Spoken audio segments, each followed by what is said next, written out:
Hi, my name's Tom Froese, and this is the Making Friends vidcast where I answer your questions about illustration. So I hope you're having a nice build up to Christmas, however it is you celebrate this time of year. So today I'm going to follow up with some questions or responses I had to episode 26, my 10 portfolio tips for illustrators.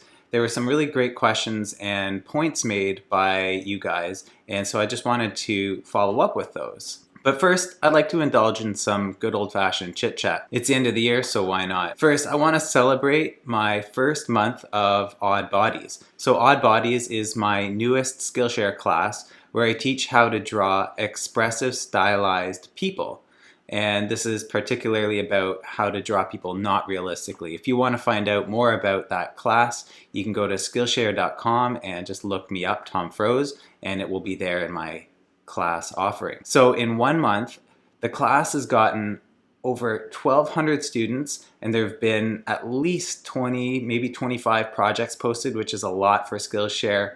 Amazing student engagement. I've seen tons of tags and people using the hashtag OddBodiesIllustration on Instagram, which is really fun to watch. If you're at all curious, I recommend you try the hashtag. I'll put it down in the links below. Just look at what people are doing. People are doing some really fun work. And so I've been overwhelmed and really heartened by the response by you guys, people taking the class. So thank you very much. I should also mention the class is a staff pick on Skillshare, so that's also super awesome. Yeah, I mean, the cool thing about Odd Bodies is that when I was writing the class, I was really doubtful it would actually be a good class. I wasn't sure I could teach the topic of drawing stylized people. It's a bit of an obscure, or it's not an obscure topic, it's actually pretty popular, but it's hard to teach style, right? So that I felt was against me, and overall I just wasn't sure how you guys, students, would respond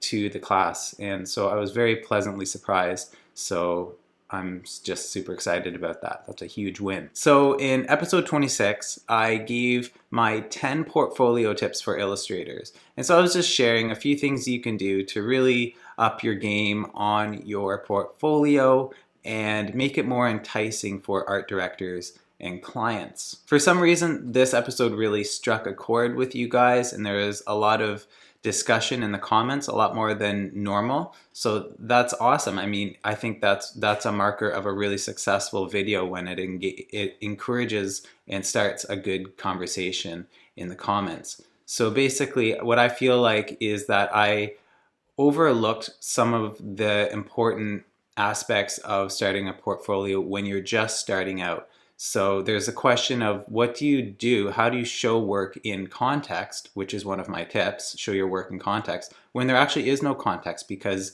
you're a student and you're just making digital artwork. So for example, like if you're making just an image, whatever it is, and it's just a digital image that you made in Photoshop or Illustrator or Procreate, and there was no magazine that it ended up in, or there was no client that used it in any which way, how do you show that in context? So those are questions that I think we dove a little deeper into in this episode today, and I'll kind of get into these questions now. So as an illustrator who's been working for a long time now, I probably forget what it's really like to start from zero, where you have no work or no real world work.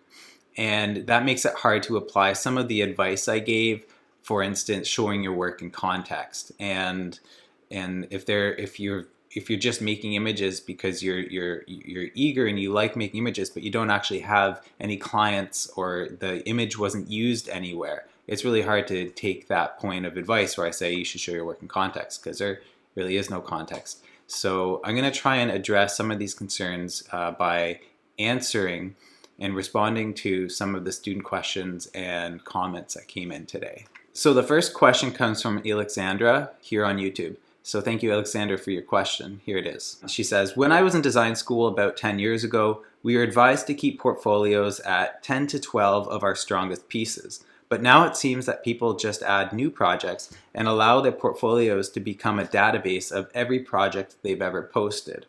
Do you think habits and opinions have changed, or is it still better to limit a portfolio? So there's more to this question, but I'll just stop there.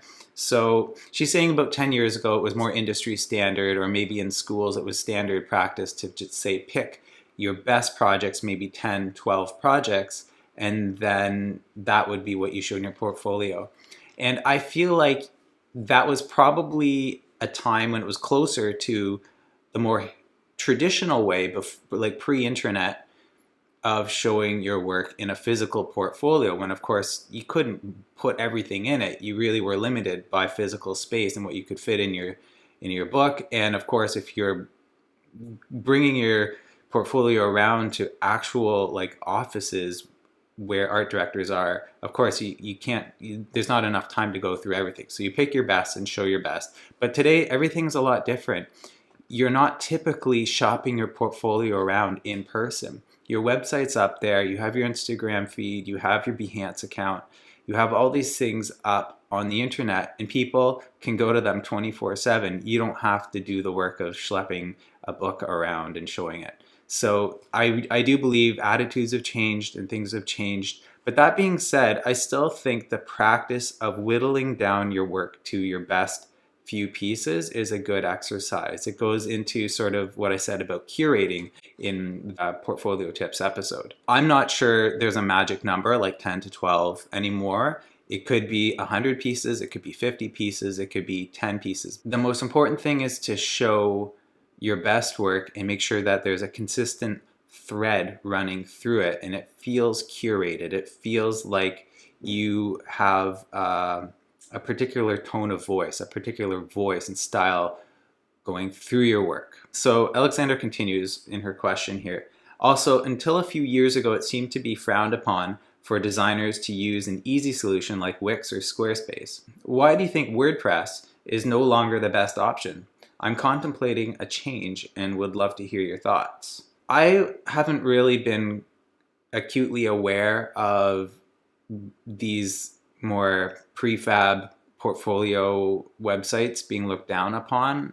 When I was in design school, in fact, people just didn't talk about these things because they barely existed. So I was in art school around the same time probably as Elyxandra, about 10 years ago.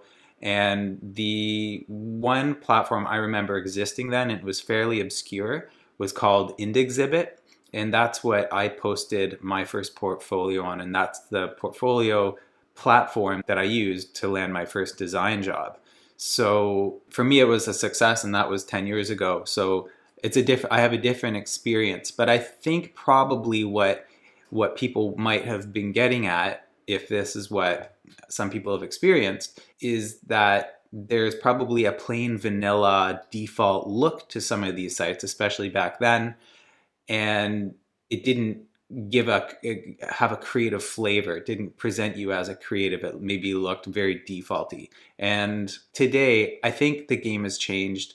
Wix, Squarespace, Adobe Portfolio, Behance, all these things actually look creative just by being like the templates that they have. Just by having the templates that they have a sort of clean, designerly portfolio aesthetic. And it would be weird today to have a more personalized website that kind of was gimmicky and sort of, I don't know, it was maybe a thing 10, 15, 20 years ago to have a website that looked like it was a creative's website and it had special effects and drop shadows and maybe mimicked looking like a real book or something like that. I mean, I remember way back, that was kind of what you did there. They were creative, but today that's just not what we do. We have clean white or plain backgrounds, and it's really about showing the work. Now, that being said, you don't want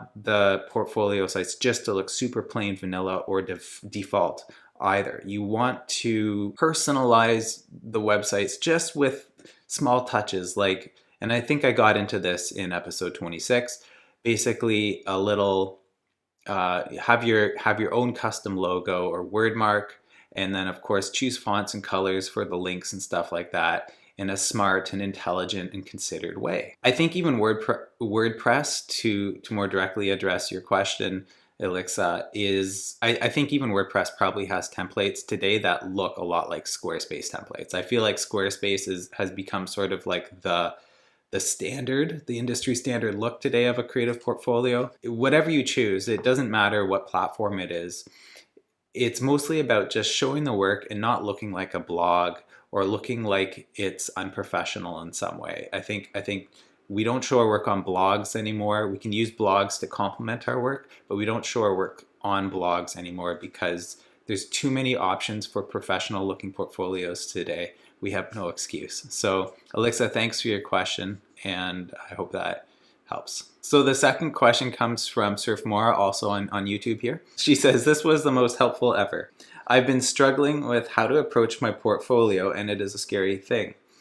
I don't have any real clients, so it's hard to make my work look legit and realistic, and it's hard to show personal projects as something that will get me hired or make me look employable. So this isn't really a question, it's more a comment, but I think it gets at something really important, which is that when you're starting from zero, you really don't have work and context to show. And so you kind of have to just work with what you have. Early projects are going to be mostly, if not all, personal projects. If your audience is art directors, they may be more understanding of someone just starting out. If your work is good and consistent and shows a lot of potential, then I think art directors will see that and hire you. But if clients, like direct B2B clients, are looking at your website, they're going to want to see professional experience, work that shows, improves, and demonstrates that you've worked professionally before for other clients and you know how to get a job done from start to finish. So I guess the most important thing to remember here is if you're starting out, you're going to have to do a lot of that early legwork and just put your best work up, whatever it is, and take whatever jobs come your way. The first jobs aren't going to be super sexy, but they're going to be stepping stones to more work. Every time you complete a professional project, that meaning you illustrate for someone and they pay you, and then you do that again and again, once you're doing that, you're professional. Every time you do that, you get more experience under your belt and hopefully more work to show on your website. And so that's just gonna be what it is. It's gonna take a lot of time and you'll have to be patient with yourself. I wanna say that if your body of work only includes personal projects or student projects, that's just the way it is for you. So you don't want to be inauthentic about that. So in the early days of your portfolio, you just want to show your best work and do your best to show it authentically without being fake. You can be transparent about it, I think, as long as you show your work intelligently and show a lot of thought behind the work. If there is that clarity and intelligence evident on your portfolio, regardless of whether it's real world or not, someone's going to hire you to illustrate. You just have to take the work that you can get and use it as a stepping stone for the next thing. One of our jobs as illustrators is alchemist, and alchemists change lead into gold. And so our job with every project, even today, like I get projects that don't look awesome on paper, but I just take them and I own them and I try to find my entry point into it that I find interesting and turn it into something better. I turn that lead into gold. Similarly, you can take early jobs, even if they're free jobs or if they're super low paying jobs or really lame client jobs, whatever it is, you can take that and turn that into a golden stepping stone. And that's just how we start our early illustration careers, and that's what gets us going. You will not likely get a dream job right away, but if you can be as optimistic and positive about every opportunity you get, then that's going to go so far in your career. It's our job as illustrators to see more potential in every project than everybody else. So thanks, Surfmora, for your question. I have another question that comes from someone I'm not going to be able to pronounce this very well. It goes as follows. Thanks for this very helpful video. As a beginner in illustration with self-initiated pieces on my website, would it also be important to put them in context? So I've already talked about this, but this helps reframe the question a little bit. So as with my last question, I say whatever context you can give it is good. You don't want to look fake or inauthentic. So let's just say you have an illustration and it's a digital illustration and you made it in Procreate, Photoshop, or Illustrator, and it just exists as a rectangle file. So that's an illustration you did. It's good. It's professional quality, but it never had context. So you could do one of a few things. You could make up a magazine, like you get a magazine mock-up and put it in. I think that might look a little bit fake if there's no corresponding article for it, for instance. But I think a more intelligent thing to do would be to show the work and just talk about your concept very briefly. No one's going to want to read a long novel, but just, annotate the work with, a very short paragraph, the length of a tweet, or maybe a little longer, that just talks about your idea. I think if you can do that and frame it in terms of a problem that you're trying to solve, I think that could come across as very strong. I think the most important thing for early illustrators is showing that you can do what you do over and again. Consistency. Consistency is key here if you're beginning. You just want to show that you can do a thing, you can do it well at a professional level of quality, and you can do it over and again. Clients and art directors will be more willing to take a risk on an early beginning illustrator if they can see that consistency demonstrated. On your website, on your portfolio online, there's nothing wrong with being a beginner. We all have to begin, and there's no exceptions. Everybody has a starting point and a zero. People who are more experienced, you're not going to see that zero anymore, and it's going to look like they just leapt onto the scene and were super lucky and crazy talented. But everybody starts somewhere. Show whatever work you have, and then if you don't have a ton of work to fill out your actual work part of your website or portfolio, have a blog, not to show finished work, but to show your process, or to write your thoughts, or to show sketches. You could just show kind of more rough sketches or pencil drawings that you're happy with. And this just adds value to your website. It shows that you're a thinking, dedicated illustrator, and it also provides more roads into your work. So someone might have found your work because your sketches are beautiful, and they never really thought much or saw any of your illustrations, but they might say, hey, I really like your sketch, the way you did this sketch. And then maybe that will lead into some work and take your work and style into places that you hadn't at first planned. That's definitely been true in my life. I've always been posting things outside of my work on other things, drawing blogs, showing sketches and stuff like that, variously throughout the years in different ways. So as long as you're creating value with your content, you're not just posting stuff up and it's just there. As long as it's considered and intelligent and thoughtful and you're putting it up, it can really act as a nice complement to your work and show, even though you're early in the game, you're thinking about it, you have a voice and stuff like that. So that's all the stuff I have today in terms of answering questions, but I want to ask you guys, what do you think? Do you think that you should only show a few pieces on your illustration, say 10 to 15, or should you show everything? And what do you think about my thoughts if you're just beginning? Should you be authentic about being a beginner, or should you fake it a little bit and try to make yourself look more experienced than you really are? I'll be curious to know what you guys think.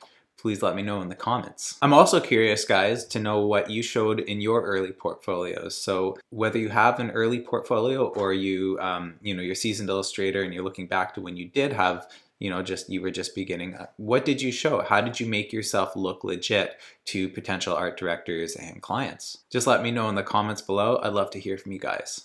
Of course, as usual, if you have questions about anything illustration related, let me know in the comments. I love hearing from you. Okay, so this may be my last episode of 2018. I'll see if I can squeeze in another episode before the year ends, but if not, it's been a good year. I mean, at the beginning, I set out to get 1,000 subscribers to this channel, and as of today, December 10th, 2018, I have 911 subscribers. So pretty close to the goal, and because of that, I think I'm going to keep doing this in the new year. I told myself, and I might have mentioned it online here, that if I can get 1,000 subscribers by the year end, it would be kind of like a sign that I'm resonating with people and the content I'm making is worthwhile.